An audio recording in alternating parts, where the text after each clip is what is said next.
So hello guys, today we are making the low bed, and this entire bed is made of the solid wood. I'm not making the side table in this video, but maybe I make another video for the side tables. So let's start and don't waste any more time. So to complete this project you need a solid wood 1x4 and 10 foot long.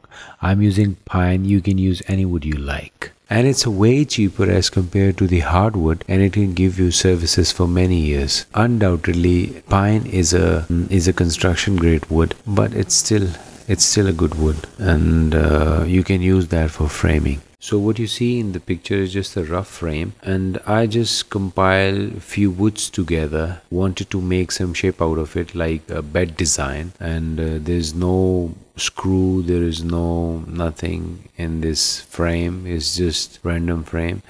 Now you see this frame is bounded together with the brackets. These brackets are, by the way, SS brackets, and I bought them from the market. It's 2x2 brackets, and that's how I join the entire frame together with these stainless steel brackets. And they are very good bracket, they are very strong enough to hold the entire frame because I just tested it. So here I am gluing the wood boards together, screwing them with a drill machine and clamping them with the clamps, and the glue will be properly settled down. I used the black screw to join the mattress frame together, and there was no glue used because I want the frame to be like that. And second thing is this, that this frame is above the ground, like 2 or 3 inches above the ground. It should be deep enough. When you put the mattress on it, mattress does not slip. So that's why you should keep 1 or 1.5 inch depth in this frame. So this is when the full hardware is installed on the bed and it is fully assembled. All the screws, nut bolts, glue panels, hinges for tilting up and motion, everything is being installed on this bed right now. It is fully complete. The only thing is required is a mattress to put on it, and you can sleep if you like the raw color of the wood. And in this picture you see I'm removing the left side of the cabinets from the bed because I don't want that to be there. Bed becomes so big and heavy and bulky, so I wanted to make it a little bit smarter. So I removed the entire left side, and that is why the bed end up like that. So now it's a time to do some painting and finishing and sanding, so let's start some sanding and see what finish we can give in our possible ways. So for sanding I'm using the angle grinder and I'm using the disc pad on it, and for sanding I'm using the 80 grit paper 220. So for primarily I'm using the 80 grit to remove all the imperfection from the glue board, and for finishing I'm using the 220 grit paper. It will give a smoother and a softer platform for the painting. So after sanding the entire panel, I was planning to paint on it, and my first preference that I wanted to do on this furniture, this low bed, I wanted to do some stain color on it, but unfortunately I was not finding any stain, so I need to make my own stain.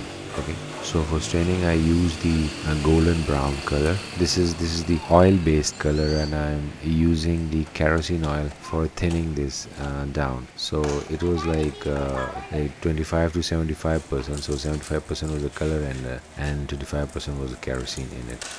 That will give you a little room that you can easily spray on the board directly, because the right thickness you require to passing your paint from the air gun, like painting gun, and I wanted to mix them 2:1. So mixing of these two colors with 2:1, 2 of the golden brown color, and 1 is actually the black color. And the thinning, for thinning this entire paint, you will be using 75% of the color and 25% of, or 30%, maybe 70 to 30 will be the right choice what I got from my experiment. So it was a ratio of like that. I'm telling you from my experience because I personally performed that. And if you see closely the image, I'm using a scale which is exactly present in the left side of the screen. You see, it's a scale. I was using the weight to understand and to make a right proportion of color, so it does not look bad.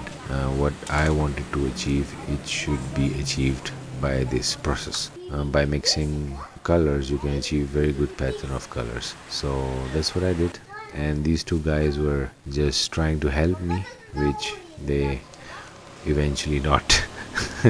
But these guys were helping me, sort of. So then I started doing painting on the panel. It's a time to paint the panel, and I am using my spray gun. I try to paint on it like evenly, but definitely you can expect that from a very professional, but I actually am not very much professional on spraying gun, or I would say that this is my very first time of painting something or something like that. So it is actually my first bed I have ever made in my life. Anyway, it was an experiment. It was a cool project. It was for me, it was fun at that time, and I wanted to make something very good.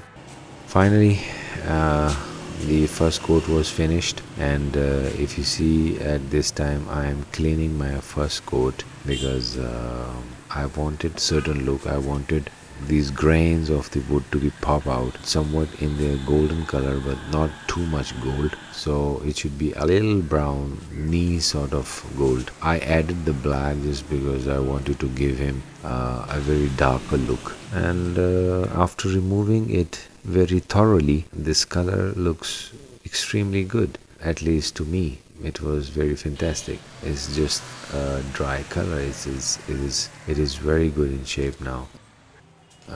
I'm using the polyurethane coat. I want a little bit glossy look on that wood. It should have the grains on it, but it should also have a little bit gloss on it, because I want the wood, I want that color to be prevent from damaging, you would say, or I want that look. The reflection is extremely beautiful on this, and I use 3 coats of polyurethane on this piece, definitely.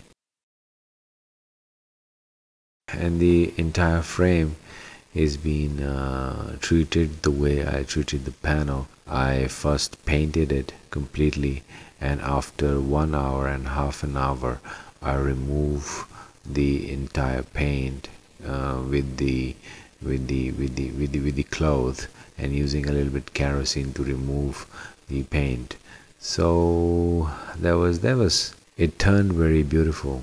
I was very happy with the final product because it was extremely looking a professional job, which I am totally not. Anyway, so I was very happy with the project, and I'm using this. You see, this is a mechanics. This is a mechanics for tilting up and down motion of the headstock, as I wanted the head to be tilted a little bit backward, and if I want a 90 degree, I can achieve the 90 degree as well, if you see in this image. So it have 3 stops on it. You can see one is on top, one is on bottom. I'm using the aluminium hinges to make that possible for holding the board, because I was having nothing else like in my hardware. But this is, anyway, you see this entire bed is being assembled. It looked very good than before that bulky design I was trying to make. This looked very slim, sleek, beautiful. What can I say? But if you like it, so thumbs up. Thank you so much for watching the video. I'm very glad. Or anything you wanted to say, you can leave the comments down below. Or if you want plans on that project, I'll try to give you the plans. I will. Cool. Bye bye.